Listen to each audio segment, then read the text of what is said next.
back to my channel. This is Alex from Alex's Innovations. Today I'm coming at you with a video about how to open and run an Etsy shop. I'm gonna hope to make this like an Etsy crash course video of sorts.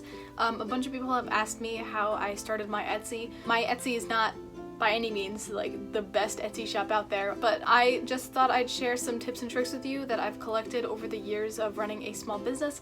Also, I just reorganized my bookshelf, and so I created some room for all my business supplies. So here we have some little organza bags. Oh wow, she's beautiful. Over here we have some little cardstock like bracelet holders, and I just cut these out of regular cardstock. And then I used a custom rubber stamp from noissue.co, which I actually did a video with them. They have super awesome eco-friendly shipping supplies and custom products like that. Over here I have some stickers. At the moment we're looking at Pusheen and some nature stickers. Oh wow, we love Pusheen. Hope not to get copyrighted for that. Up here I have thank you stickers, which I got from youpackandship.com. Also, I made a video on how I package all of my Etsy orders, which a lot of people really liked, so go check that out, links in the description. I'll show you how I use all these supplies. And then up here I just have some fork and spoon earrings because they're too big to fit. Over here I have some bigger bags because sometimes orders are too big to fit in organza bags. I have these stickers which say this mailer was recycled from previously used packing materials. These are available on my Etsy. I sell them in like sticker sheets of 10. They're downloadable PDFs. So I use them when I recycle mailers from like old Amazon mailers or something like that, and then you can stick these on and then your buyer knows that they're recycled. These are my mailers, of course. I have a bunch of them in my basement, but this is just for easy access. These are all my jewelry supplies at shorthand. These are some of my beads. These are a lot of my earrings. They're all in there. I have some stickers up here. So these are my Rickroll QR code stickers, and then I have stonks. And then these in this little bowl are some of my earring cards, which I basically just cut out from scrapbook paper and poked holes in them with a safety pin. And then up here in a cookie tin is some more jewelry charms, and then up here is just my string and more jewelry stuff. And also cardstock. So anyway, that's a little tour of my workspace. My workspace is actually my desk, but that's like sort of some stuff that I have right now on my Etsy. And so I put together this really long list of stuff that I just wanted to cover, sort of walking you through why you should create an Etsy store as opposed to other kinds, and just sharing what I think is best, of course. Also, just supporting small businesses. This is a bandana that I got from my dear friend. Her name is Casey, and she has an Instagram called Casey Laurel Boutique. She's amazing. She sells these in so many colors. She also sells lanyard key rings, but she's amazing. So go check her out. The link is in the description. Casey, if you're watching, thanks for this. It's really amazing. So anyway, let's get to the video. So first off in my big bullet list is why Etsy. You may be seeing some people selling their bracelets or other items on Depop or on Shopify or on eBay, and that might make you think, well, why Etsy in the first place? To which I respond, people are searching for handmade products, which means that they're willing to spend a little bit more because they know that they're handmade. If you go on eBay and you search friendship bracelet, you're going to get a million results from China for $1.50 a bracelet, and you'll be scamming child laborers in Asia. And you don't want to do that. If you want to support a small business, you wouldn't buy somewhere overseas for $1.50 per bracelet, because that just doesn't really make sense. Additionally, on Etsy, they know that there's a person behind a store. Usually eBay stores tend to be much bigger than Etsy shops because eBay stores are like much bigger and they take much longer to write back. As a consumer who buys things on eBay, when I write to the seller, they take forever to get back to me. That's probably because they have so many customers. From a buyer point of view, an Etsy shop seems more approachable. They always get back to you because their main priority is you. That's really important to them. That is true to eBay, but I think it's more so in Etsy. I just get a cool, like, homier vibe. So that's Etsy as opposed to public sites. As opposed to private sites like Shopify or Weebly, unless you have a lot of followers, so like 25 to 50K plus, you're not going to be driving a lot of traffic. Because have you ever searched on Google handmade sweater and have a Shopify link come up? No, it's always something like Etsy. It's a public site that comes up because people are searching for dependable, trustworthy websites. Also, if there's a problem on Etsy, you can file a dispute with the Etsy customer care center, and they'll take care of it for you. But with Shopify, if you send someone $20 for a sweater and they don't send you a sweater, they don't send you tracking. It's their website. They can do anything they want. So they're not obligated. I mean, morality-wise, they're obligated to send you the sweater, but legally, they don't really have to do anything. Like, their shop won't get shut down. So there's much higher increased buyer protection on Etsy. There's also more increased seller protection because I think on Shopify, you can leave a review even if you don't buy the product. Say you really dislike someone, you could leave a bad review without buying anything. So that seems really mean. You wouldn't want that to happen to you. So that's just another, there's probably a way to disable that. I'm just not familiar with Shopify because I've never used it. So now that we've established that we want to use Etsy, if you've established another conclusion, then the rest of this video might be helpful, but it's going to be geared specifically towards people opening a shop on Etsy. So we're gonna sort of go in order from the process of making the item. That's kind of my whole channel. If you're selling bracelets, if you're selling other things, I assume that you have the item ready to go, and now you just need to get it up on the internet and out of your house. So first is the listing. The listing is the thing that when you search on Etsy, there's a little square with the image and the words. That's called a listing, like, because your item is listed on the website. So I'll be referring to that as a listing. So for the listing, the most important thing on your listing is to have a good photo. The photo should have a clean white background. If it's not white, it should be another neutral color, like maybe cream or beige. Black is okay if the rest of the item's super bright. I would recommend to stay away from it. White is usually better because you want it to be minimalistic and you don't want to take attention away from the main piece. You also should have great lighting. You can invest in a ring light, you can use outdoor lighting, the sun is free and in all of our backyards, unless you are in the Arctic or Antarctic, in which case I'm sorry. Maybe opening an Etsy shop isn't the best thing for you right now. But good lighting is great because it highlights all parts of your product. It doesn't show any shadows or anything. I do recommend minimal retouching, so basically brightening your photo. Maybe increase the saturation a little bit. My goal is to make the picture look the same as the photo. So this means no photoshopping. If your bracelet has a hole in it, don't cover it up with Photoshop, because then you're just selling a false product and whoever gets it is going to be misled and they're going to be mad at you. You'll get a bad review. So just don't use Photoshop to like visibly fix stuff. Just do things like retouching, like turn up the saturation a little bit, turn up the exposure a little bit. Here's a time lapse of me editing one of my listing photos.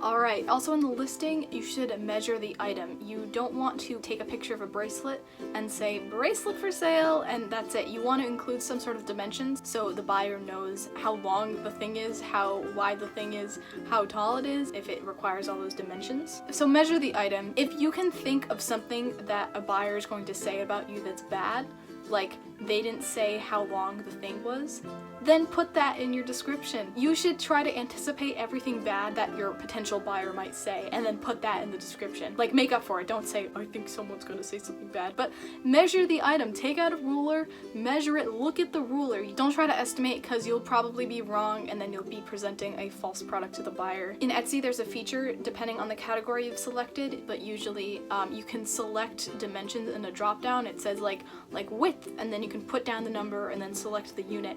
Put that and then also put that same number in the description. Do not put different numbers from the dimensions into your description. Don't say your bracelet's 5 inches long and then in the description it's 6 inches, because then you're wrong. One of them is wrong and your buyer's gonna see that. If they're paying attention, they're gonna see that and they're gonna say, that's weird. This person didn't even care enough to measure their item twice or like even just carry through. So just pay attention and just common sense. If your bracelet measures 6 inches, it's not gonna change length to 5 inches once you put it in the description. Common sense. Make sure you're writing a quality description. Use conventional English grammar. This includes capital letters, correct punctuation.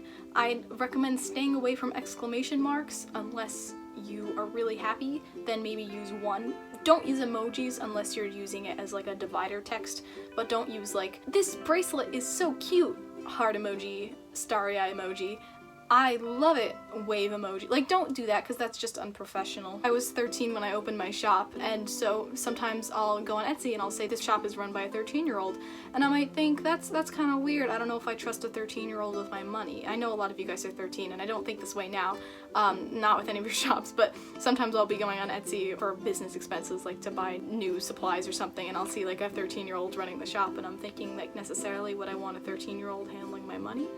I don't know. Yeah, I ordered on Etsy some earrings and the earrings came broken.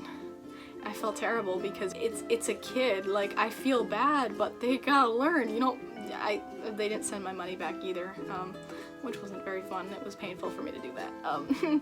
But anyway, yeah, you want to stay professional and use conventional English grammar. For the title is super important for establishing the second impression of your item. The first impression is the photo, of course, and the second impression is the title. So when the buyer is scrolling through the search results on Etsy, they'll see the photo and then they'll see the title. Usually the first 4 or 5 words appear in the search results, and then there's like a little ... You click on the listing and it shows you the whole thing. If the first 4 words you see are super cool, awesome, cute bracelet, they're not gonna see the bracelet. They're just gonna see super awesome, cool scroll. If I click on your shop, I want to see everything you offer, and if all of your listings start with super awesome, cool, fun, it's not gonna differentiate any of your products. You might know the difference among your products because you spent 8 hours looking at the product while you were making it, but someone who's looking at your page, especially if your photos are poor, so this really works in conjunction with good photos, they need to be able to tell the difference. So try to think of a 2 or 3 word catchy name like Wildfire Starburst bracelet or Rainbow Aztec Twist, something like that. Something that clearly describes the item in 2 or 3 words, and then you can use the rest of the title to add keywords like macrame, friendship bracelets, knotted, summer, visco, wave, trendy, girls, gifts for her. I'm just using bracelets as an example because that's what I have the most experience selling in, but of course apply this to your product. Do not use exclamation points in your title. It is okay to be happy in life, but not in an Etsy listing. I don't mean this to be mean, but don't put exclamation points in your Etsy listing title because that's just like super cool. I don't know, it doesn't convey the professionalism that you want to convey. Last part in the listing is the shipping part. Alright, for the shipping, I cannot stress this enough. Make the heck sure that you put your correct shipping address, because if you put your wrong shipping address, every single listing that you make is going to have that address in it. I opened my Etsy shop almost 2 years ago, so I don't know where you put your shipping address in, but make the heck sure that you put in your address. If you put in a wrong address, you're gonna be wrong, the shipping label is gonna be wrong. If you mess up the order, or if the buyer rejects their order and the post office goes crazy and they send it back to you, it's not gonna go to you, it's going to go to whatever address you put. It's gonna be wrong. If you do one thing, make sure your shipping address is right, because everything else is wrong. If you can get that package back, work with the buyer to establish a refund or a resolution of some kind, then you can resolve it. If you have the correct shipping, make sure your shipping is correct. All right, got it? Good. Okay. Also, weigh the item. It's good to buy a scale. They have food scales. I use a food scale. I think its maximum is like 10 or 11 pounds, but they do sell like industrial sized post office scales for like up to 300 pounds, but I don't need that. So I just use a little food scale. We've got it like Walmart or something. I use that, and that measures to the 1/10 of an ounce, and shipping is in pounds and ounces where I live, so that's perfect. It's important to weigh the item because that determines how much shipping is for the buyer. If you put that the item weighs a pound, then the buyer is going to have to pay $5, but if you put that the item weighs 2 ounces, then the buyer only has to pay $3, and therefore you can save them money, you can save you money, your shipping label will be correct, you won't risk the post office coming after you and or delaying your package delivery, which is always really nice because you want your packages to get there on time. Don't undercharge because there could be delivery issues, like the post office will reject it or they'll hold it at the post office for the buyer to pick it up, and you don't want a buyer to have to go to their post office to pick up your item. Alright, so congratulations, you've listed your item. Hopefully someone has bought it from you if you've followed all those steps in good behavior. Now you have to ship out their item. After the transaction has happened, you will go on Etsy, assuming you're going to purchase a label. I'm assuming you want tracked shipping, which I always recommend. Never do untracked shipping because then you don't get the buyer and seller protection that the post office provides. Like if a package is delayed in the mail and you don't have tracking, then the buyer can just say it never responded and you'll have to give them a refund if you want a good review. It could even arrive at their house and you'd have no way of proving that it did or didn't because there's no tracking.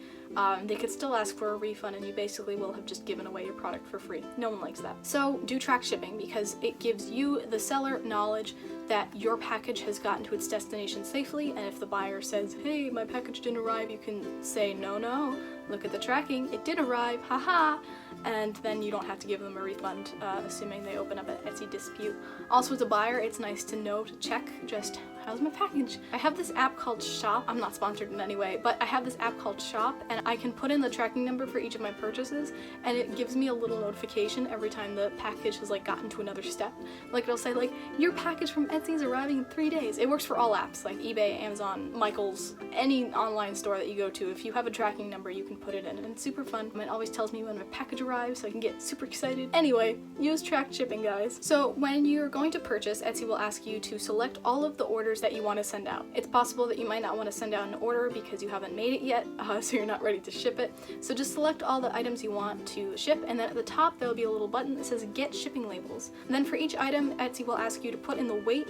This weight should be the same as the one you put in the listing. If you're unsure, it's better to just weigh again, and then you can select the service that the buyer paid for. Usually the buyer pays for the lowest price, but sometimes the buyer will pay for priority mail, so you should make extra sure that you are paying for the service that the buyer specified. And it will say on the side, buyer paid for priority mail $7.98 or however much it costs, and then you should make dang heckin' sure that you pay that amount, or else they'll be unhappy because you basically overcharge them $4 for shipping. When you do this, Etsy is going to generate a price, and then you will basically hit purchase. It will deduct from your Etsy's overall balance fund, more on that later, and then you will slap that label on and send it out, but we'll get to that all later. But when you are making the shipping label, it will derive the address in the label from the address that the buyer gave.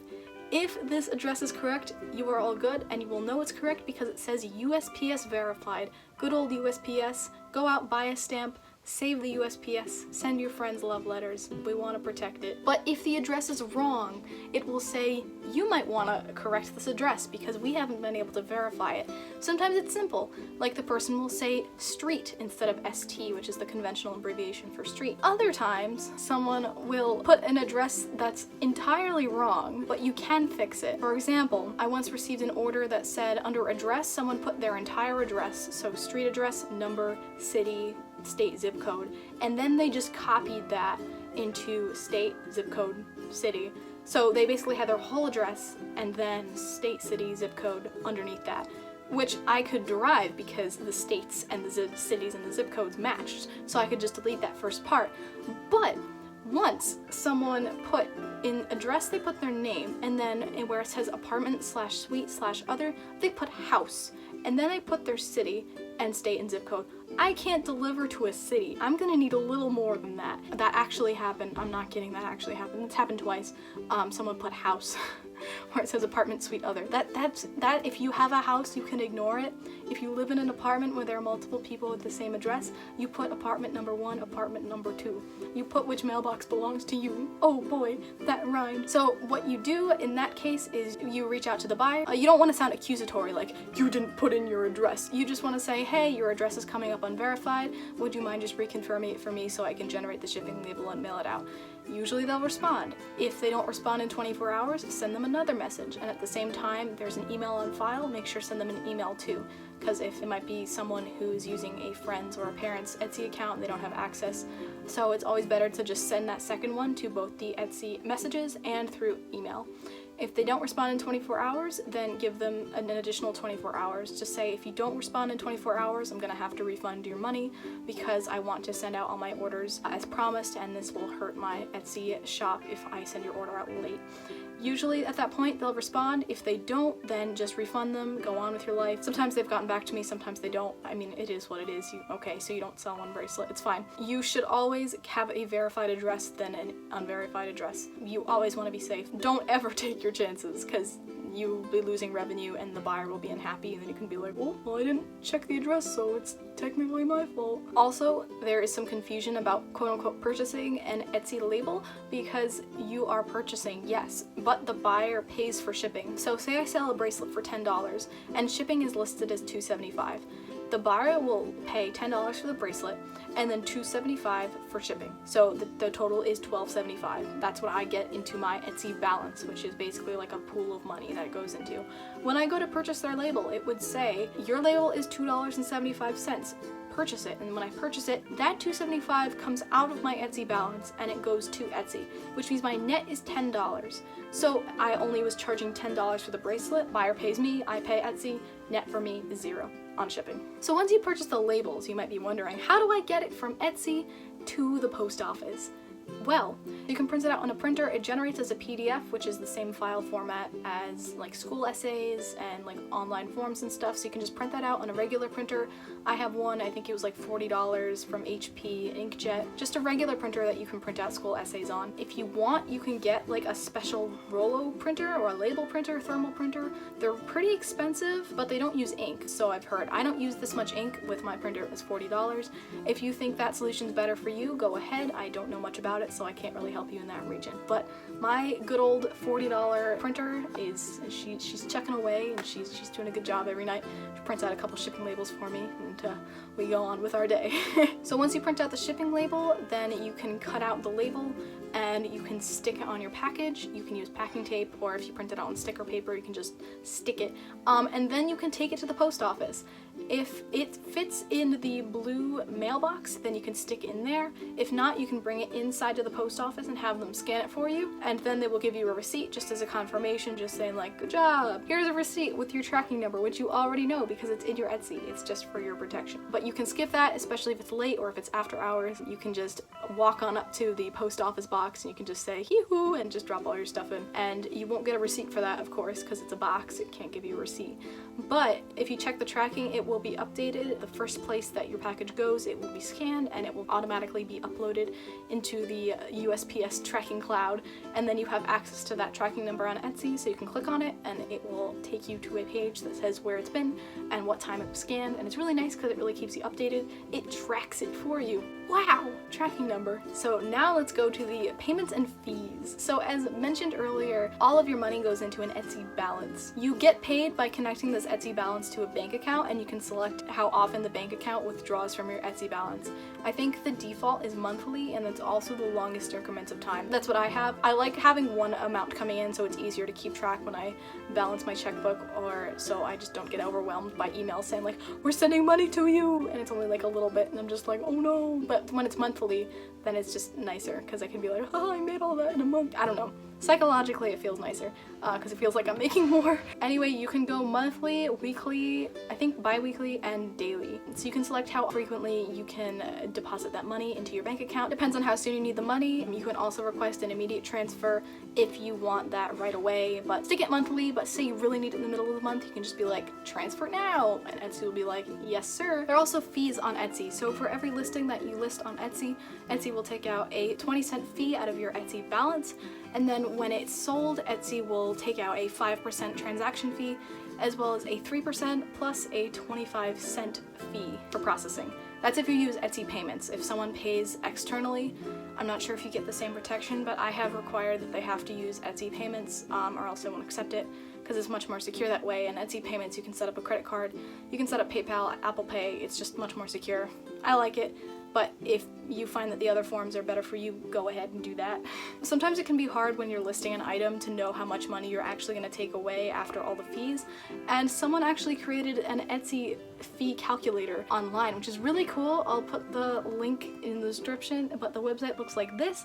And basically what you can do is you can put in how much you're selling the item for, and then you can put in how much your shipping is, and then it will tell you how much money you're actually going to make at the end of the day, which is really cool because it takes out all the guessing work, and because there's percents, so you might be confused on what percent it is. Is it the shipping percent, or is it the total percent, or just non-shipping percent? What? So it'll tell you for you. It's really nice, really convenient. For paying taxes, don't worry about paying taxes until you hit at least $20,000 per year and over 200 sales. So you can make more than $20,000 but less than 200 sales, or more than 200 sales and less than $20,000. You have to fit both criteria in order to start paying for taxes, but once you hit both of those criteria, Etsy will ask you for your social security number, and then they will send you a form automatically when tax season comes around, and you can use that when filing your income tax. Speaking of social security numbers, some of you who are underage, like me when I created my account, and even now, but hopefully not when this video is published, perhaps I will be 18 by then. Oh boy. Wow, editing on our birthday? We love to see it. Etsy might scream at you saying that you're under 18 and therefore you're not allowed to follow your entrepreneurial spirits and open up your own small business.